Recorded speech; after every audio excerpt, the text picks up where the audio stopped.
Jason Stein. Jason put on a tutorial for me when I was down in North Carolina, so I just asked him to regurgitate it pretty much here today. But Jason was a guy, we had built a relationship. At our office, we had some Duke alums, so we had some conversations with Coach Pollard and started working towards, hey, we want Duke to be a school that utilizes this, and it gives us feedback, good, bad, or indifferent. If this is something you really like, we'd love to hear why you like it. If it's something you don't like, we'd love to hear why you don't like it so we can continue to improve on it. So about the same time, a little bit earlier than Michigan State, you guys started to roll it out. Again, we had some phone calls, and I know our product team had worked with you to roll it out. But if you want to talk about some of the data that you've seen and how you guys have utilized it. Well, the first data metric that we kind of looked at was our approach angle or attack angle. I was looking for a product that could create better launch angles for our hitters. And from an affordability standpoint, I kind of turned to blast, and we looked hard at attack angles, approach angles. And we found that a lot of our hitters were negative. So if a pitch is coming in negative, a negative angle, and we're coming in negative, we're not going to have consistent success. So we added this, and we looked at one data point, and that was the attack angle. And you'll see up on there when I presented with the Barnstormers, some of our hitters had negative approaches, and we almost got instant fixes by getting a positive approach angle. And I'm kind of like Coach Boss. I'm old school. I don't get into launch angles too much and exit velos and all these data points, but you couldn't get around this. Our players, they saw this and you couldn't lie. You had to change your approach angle in order to get on pitch plane. Every hitter wants to get on pitch plane, so that was instant feedback for our hitters.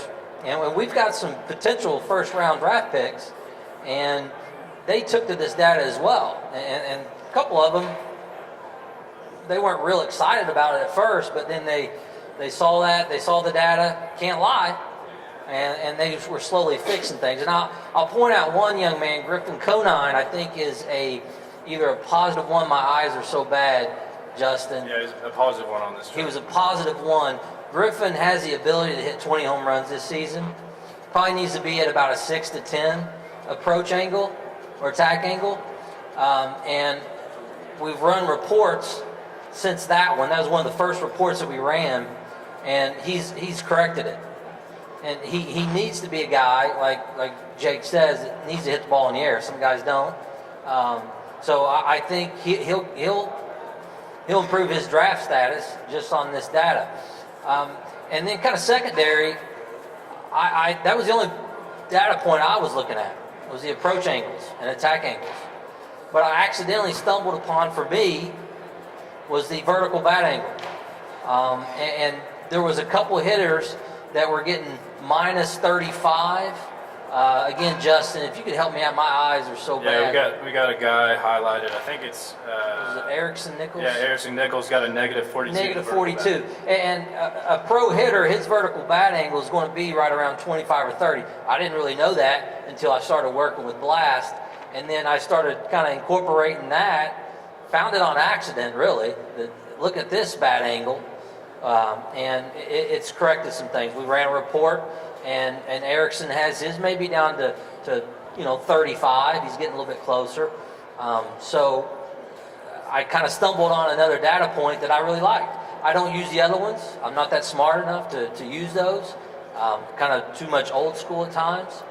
But those are the two data points that I've been using. And I will say this, our players call the support staff. We had one yesterday, called me, said, "Coach, this is my data sensor, it's doing this." I said, "I don't know." Good luck.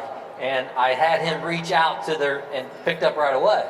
So that's been a big plus for us, because I'm not the best at it.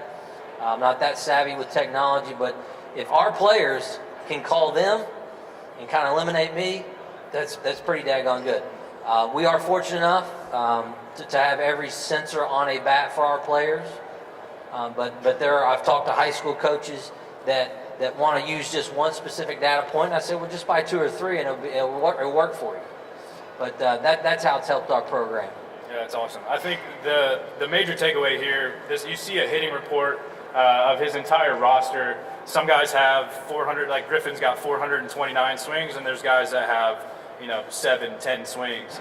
You start to look at the data sets in aggregate, and it tells a much better story than really getting overwhelmed on a swing-to-swing basis.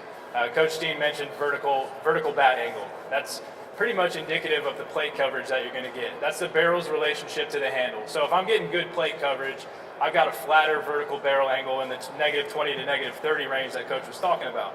But he saw a guy that was shanking a lot of balls and had a steeper vertical barrel angle. And that wasn't just on one inside pitch that he just so happened to have to get to. It was over the course of 10, 20, 50 swings. So when you start to look at things on average, you're able to look at a better picture than just getting caught every single swing looking at what was my attack angle there, what was my vertical bat angle there, what was my bat speed there. Because some of it's going to be dependent on where you make contact, whether it's out in front of the plate or deeper in the zone, and where the pitch is, quite frankly. So to be able to put together a larger data set and those things start to stick out, you're able to make those adjustments and see things a little bit sooner. One last thing I want to touch upon on the recruiting side of things. You had a couple of recruits that were there. I know that this is something that you wanted to talk about in terms of, hey, we're at the forefront. Can you speak to that? Yeah, I spoke to the Barnstormers at our facility. Justin was there, and I that's the first time I met him. I was already using their stuff, and right after I was done presenting to college and high school coaches, we go down to our locker room, and we had 2 or 3 recruits on campus, and I basically just took this PowerPoint, and I said, this is what we're doing, and those high school guys, their eyes lit up, and I'm not used to that, not being a technology type guy. It was interesting to watch, these freshmen and sophomores in high school go, wow, this is what you guys are using. So it was an advantage for us recruiting wise. Awesome, thank you.